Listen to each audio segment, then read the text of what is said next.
오늘 우리가 읽은 이 말씀을 바탕으로 해서 어둠 속에서 빛처럼이라고 하는 제목으로 말씀을 함께 잠시 나누겠습니다. 오늘 이야기는 언제 있었던 이야기냐, 우리가 그 역사적인 상황을 보게 되면 북이스라엘 나라 가운데서 오므리의 아들이었던 아합이 다스리고 있는 때 있었던 일이다, 이렇게 기록을 해줍니다. 그가 통치하는 동안에 참 많은 일들이 있었습니다. 열왕기상 16장에서부터 길게 24장 전반부까지 쭉 소개되고 있는 이 긴 내용들이 아합 왕이 다스리고 있는 데 있었던 여러 일들에 대한 기록을 하고 있습니다. 상당히 많은 분량을 할애하면서 이 아합 왕이 어떻게 자신에게 주어진 이 왕의 자리를 사용했는가에 대해서 기록으로 남겨주고 있습니다. 아합이 북이스라엘의 왕으로 있는 동안에 가장 문제가 된 것은 종교적인 정책이 잘못됐다는 겁니다. 우리가 미가서 말씀을 얼마 전에 읽었는데, 이 미가서에서도 당시 유다 백성들을 책망할 때 그들이 오므리 그리고 아합의 길을 따르고 그들의 종교 정책을 따르고 그들의 율례를 따랐다 하는 것 때문에 이 미가 선지자가 유다에 닥치게 될 그 장래의 징계에 대해서 아파하고 괴로워하는 모습을 우리가 확인한 바 있습니다. 종교 정책이 아주 잘못된 길로 들어섰던 그 시기가 바로 오므리가 이스라엘 다스릴 때, 또 그의 아들이었던 아합이 이스라엘 다스릴 때 그렇게 됐습니다. 되게 여로보암의 길로 행했다, 이런 말로 이스라엘 왕의 기준선을 잡아주는데, 그 기준선은 그보다도 악하냐 아니면 그 정도냐 하는 것을 기준으로 삼는 형식이 되고 말았다 하는 겁니다. 그래서 이 북이스라엘 나라 역사 속에서 가장 그 나라를 어둡게 만들었던 시대였다 하는 것을 우리가 볼 수 있고요. 그리고 당시에는 이 아람이라고 하는 나라와 더불어 전쟁이 여러 차례 벌어집니다. 아합 왕이 하는 것을 보면 이방 나라를 이길 수 없을 듯한데, 하나님께서는 그럼에도 불구하고 하나님은 이스라엘 나라를 지켜주시고 아람의 군대를 파도록 하나님이 역사하십니다. 그런데 아합은 이런 하나님의 약속이 주어지면서 하나님이 그에게 명령하셨던 내용들을 또 어기게 됩니다. 여호와께서 그를 내 손에 붙여주겠다라는 그런 명령을 받았을 때 이 아합 왕은 아람 나라를 파하면서 당시 아람 나라의 왕이었던 벤 하닷이라고 하는 사람을 살려두면 안 됐어요. 그런데 전쟁에서 크게 승리하고 이 아람 나라의 왕, 그 왕의 신하들이 듣자 하니까 이 아합 왕은 그렇게 나쁜 사람이 아니라고 하니 왕께서 그에게 화친을 요청하면 아마 아합 왕이 당신의 말을 들으실 겁니다, 이렇게 왕에게 조언을 해요. 베나다시 싸워서 이스라엘 못 이기게 되니까 이제 그와 같이 한 겁니다. 그랬더니 아합 왕이 어떻게 했을까요? 하나님은 살려두지 말아라, 이렇게 하셨는데 이 베나다시 머리를 숙이면서 조약을 체결하자고 하니까 옳거니 잘됐다, 그래가지고 이 아합 왕이 이 베나다스의 요구를 그대로 들어줍니다. 그러면서 우리는 형제다, 이렇게 한 겁니다. 그 일로 인하여 하나님의 진노를 이 아합 왕이 사게 돼요. 그래서 당신이 이 베나다스의 생명을 대신할 겁니다. 이스라엘이 이 아람 나라의 이 망함을 다 대신할 겁니다, 라고 하는 무서운 경고를 받게 돼요. 이제 이 내용이 오늘 우리가 읽은 본문 사건 이전에 있었던 이야기입니다. 바로 그런 상황 속에서 하나의 특별한 이야기 하나가 등장한 것이 바로 오늘 우리가 읽는 본문의 내용인데, 어떤 이야기냐면 아합 왕이 있는 궁은 사마리아를 수도로 삼아서 거기 있고요. 그리고 그 왕궁이 있는 곳에 멀지 않은 곳에 이스라엘이라고 하는 지역이 있습니다. 그곳에는 그의 왕비였던 이세벨의 제2왕궁이 거기에 위치해 있었다. 이렇게 알려져 있어요. 그래서 멀지 않은 곳에 이 나봇이 가지고 있는 이 포도원을 보니까 자기가 여기서 채소 농사를 좀 지으면 좋겠다. 이런 생각을 했습니다. 그래가지고 이 아합 왕이 나봇을 불러요. 그리고 나봇에게 거래를 요청합니다. 어떤 거래냐? 네가 원하는 좋은 땅을 줄 테니까 지금 네가 하고 있는 이 포도원을 내게 넘겨라. 이렇게 아합 왕이 조건을 제시해요. 만약에 땅으로 받기 싫다면 그것에 해당되는 값을 내가 지불할 테니 네가 가지고 있는 포도원을 내게 주어라. 이렇게 요구한 겁니다. 왕으로서 강탈한 것도 아니고 그야말로 좋은 거래를 하기를 바랐던 것입니다. 그리고 일상적으로는 이런 왕의 요구를 거절할 수 없는 거죠. 그러나 나봇은 이 왕의 요구에 대해서 단칼에 거절합니다. 그 거절하게 되는 중요한 이유는 뭐냐면 조상적부터 물려받은 이 땅을 파는 것은 여호와께서 금하신 일입니다. 라고 말씀을 드리면서 전혀 여지없이 그것을 거절하게 돼요. 이러한 일이 있게 되니까 이 아합 왕이 또 그럴 때 보면 대단히 소심합니다. 그것 때문에 이 아합 왕이 어떻게 하냐면 밥도 안 먹고 마음이 상해가지고 밥도 안 먹고 막 이런 겁니다. 그랬더니 그의 왕비였던 이세벨이 이걸 보고 왜 왕께서 식사도 거르고 왜 그렇게 침울해 있습니까? 라고 물어요. 그랬더니 아합 왕이 있었던 그 일들을 그대로 이세벨에게 말합니다. 이 말을 들었던 이세벨이 어떻게 반응했을까요? 이세벨은 아니 왕이 당신이 왕인데 뭘 못한다고 그렇게 그런 것 때문에 밥도 안 먹고 그렇게 염려하고 근심합니까? 걱정하지 마세요. 내가 이건 다 알아서 해서 그 포도원을 왕의 소유로 돌려드리겠습니다. 이렇게 대답을 한 겁니다. 이세벨이 어떤 일을 했을까요? 그 나봇의 포도원을 뺏기로 결심을 하고 이제 음모를 꾸미는 겁니다. 어떤 음모를 꾸미냐? 그 성읍에 있는 사람들 몇을 매수합니다. 매수해서 이 나봇이 왕을 저주했다고 거짓된 말을 해라. 그래서 두세 증인이 있어야 되니까 그 두세 사람을 그렇게 매수해가지고 나봇이 왕을 저주했다라는 말을 하게 하는 겁니다. 왕을 저주했다. 그 값은 형벌이죠. 죽음이죠. 그래서 사람들이 그렇게 사람들을 선동해가지고 결국 이 나봇의 생명을 살해해버립니다. 나봇을 살해해버려요. 그리고 이세벨이 어떻게 합니까? 이제는 당신 왕이 가서 그 나봇의 포도원을 취하소서 이렇게 말을 하게 된 겁니다. 그래서 나봇은 결국 죽음을 당했고 나봇의 포도원은 이제 왕이 차지할 일만 남아있는 상태였습니다. 그때 하나님께서 또다시 아합 왕에 대하여 진노하세요. 어떻게 하시느냐? 당시에 선지자였던 엘리야를 하나님께서 이 아합 왕에게 보내요.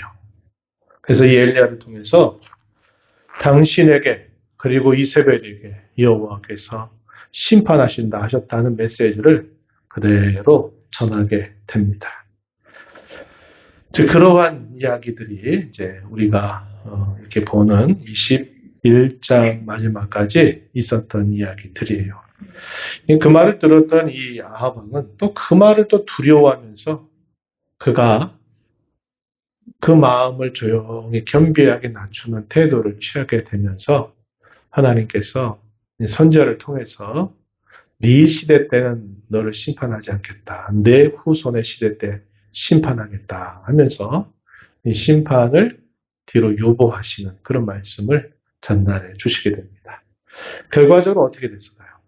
결국 전쟁에서 아합 왕은 전사하게 되고 이세벨도 결국 다 죽음을 당해서 하나님 결국 그들의 죄악을 심판하시는 이야기가 쭉 소개됩니다. 오늘 우리가 주목하고자 하는 이 내용은 이 나봇과 하합에 관한 이야기를 통해서 그 시대가 대단히 영적으로나 신앙적으로 참 어두웠던 그런 시대였다 하는 것을 우리가 주목하고 그 시대 속에서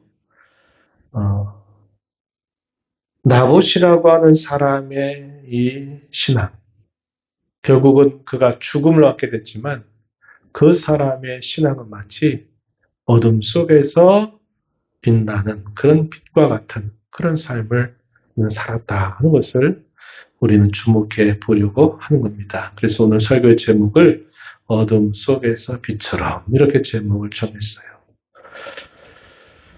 우리가 이 내용들을 쭉 정리해 보면요.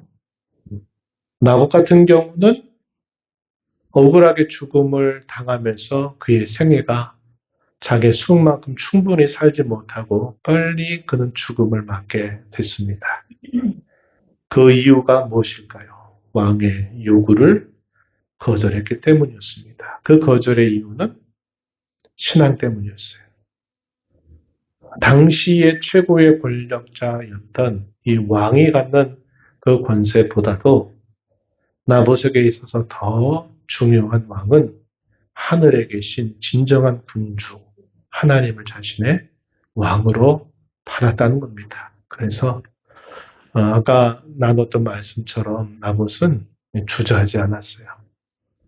막 고민하고 막 어떻게 할까 이렇게 하는 게 아니라 단호하게 조상으로부터 물려받은 이 땅은 여호와께서 우리에게 주신 기업이기 때문에 아무리 더 좋은 땅을 준다 한들 아무리 값을 많이 쳐준다 한들 그것은 절대로 그럴 수 없는 일입니다. 라고 대답했다는 겁니다.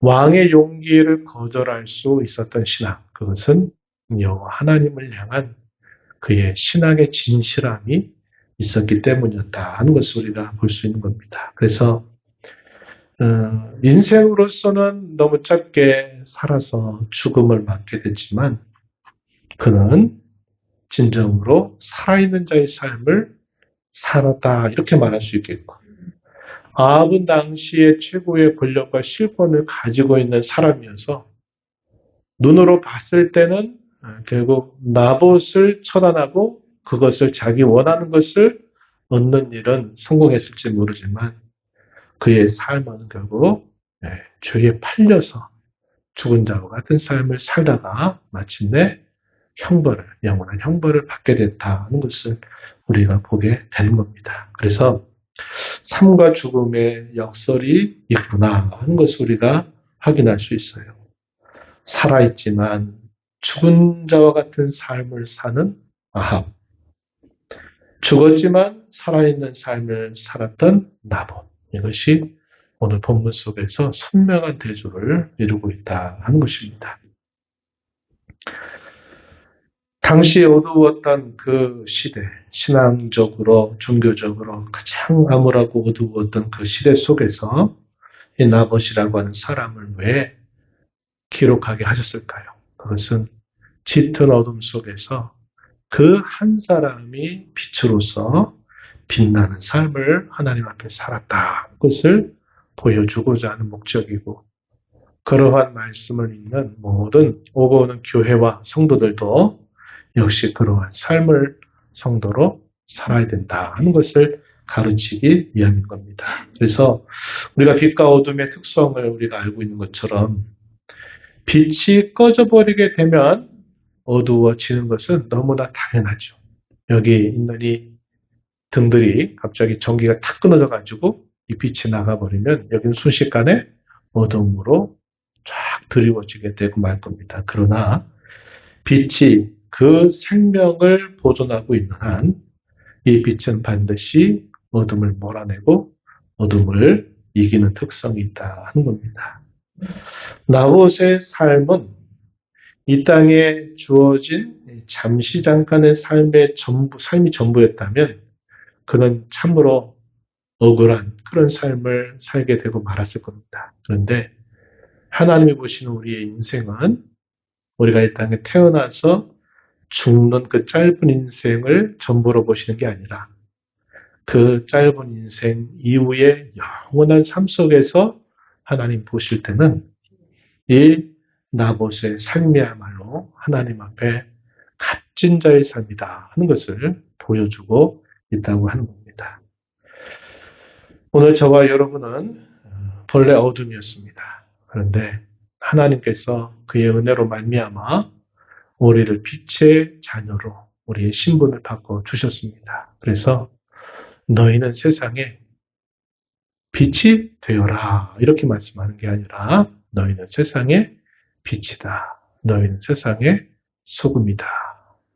왜 우리가 빛이신 하나님 또 그 하나님과 우리가 함께 있게 되었기 때문에 그런 것입니다. 그래서 저와 여러분이 빛으로 부름받은 것처럼 저와 여러분이 살아가는 이 삶 속에서 빛된 삶을 우리는 살아가야만 된다. 이것이 오늘 저와 여러분에게 바라시는 하나님의 뜻이다 하는 것을 깨닫게 됩니다. 그렇다면 이 빛된 삶이라고 하는 게 어떤 삶일까? 오늘 우리는 이 나봇의 모습을 통해서 두 가지 정도를 정리해 볼 수 있어요. 하나는 우리가 살펴본 것처럼 당시 최고의 권력자 말 한마디가 그야말로 모든 것을 결정할 수 있는 힘을 가지고 있는 그런 상황이었습니다.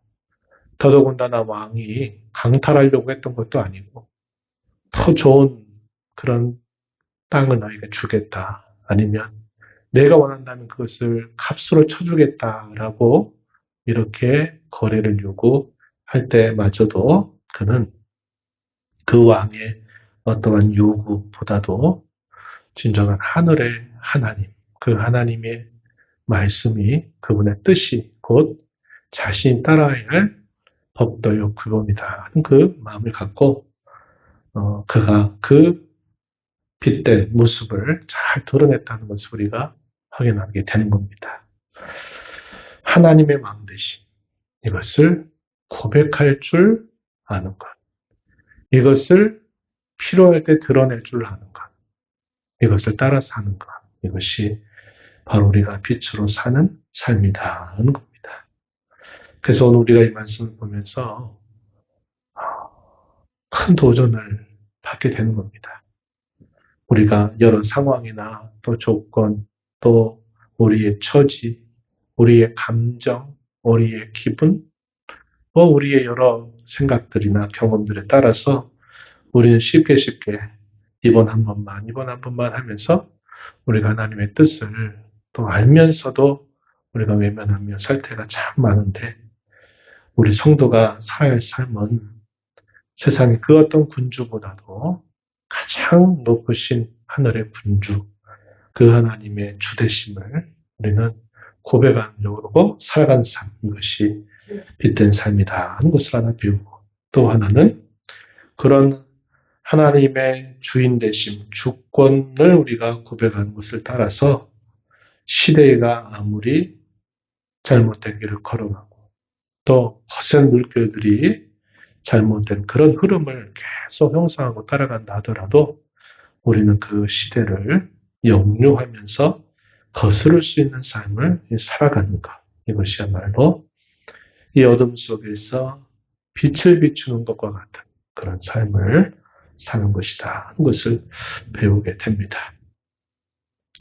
우리가 세상 속에 이렇게 묻혀 있고 세상 가운데 푹 젖어 있으면요. 이러한 분별력을 우리가 상실하고 살아가게 되고 말 겁니다. 마가복음을 읽어가고 있어요. 마가복음에 보면 예수님께서 행하셨던 기적들이 큰 사건으로 있는데도 이 제자들은 자신들에게 주어져 있는 어떤 상황들이 닥치면 그 상황 때문에 주께서 어떤 일들을 자신들에게 행하셨는가를 또 까맣게 잊어버리고 한 번도 그런 일이 없었던 것처럼 망각 속에 또 빠져서 뭐가 문제를 분간하지 못하고 또 주님을 대하는 것을 우리가 보게 됩니다. 제자들의 모습이 오늘 저와 여러분의 실력과 크게 차이가 없습니다. 우리가 이러한 말씀들을 살펴보면서 우리가 이 세상 속에 묻혀 살거나 세상의 그런 모든 손길 안에 젖어 살게 되면 우리도 그와 똑같은 삶을 살게 되고 말 것이에요. 우리는 이 세상 속에 살면서 우리의 진정한 군주 되신 하나님을 가까이 하고 그분을 묵상하고 그분을 고백하고 그분이 누구이신가를 날 은혜를 우리가 잊지 않고 잘 기억하는 자로 살지 않으면 우리가 이 세상 가운데 이런 빛된 삶을 살 수 없다는 것을 알게 되는 겁니다. 오늘 빛으로 삼아주신 하나님의 은혜를 기억하면서 어두웠던 시대를 빛으로 밝혔던 이 나무처럼 오늘 이 말세 가운데 끝자락을 살고 있는 저와 여러분도 우리를 빛으로 삼으신 주님의 은혜 감사하면서 주님의 왕되심을 모든 상황 속에서 늘 고백하고 그분의 뜻에 거스를 때는 우리가 언제든지 이 세상을 역류하고 거스를 줄 아는 그런 결단과 용기를 가지고 살아가게 되기를 진심으로 바랍니다.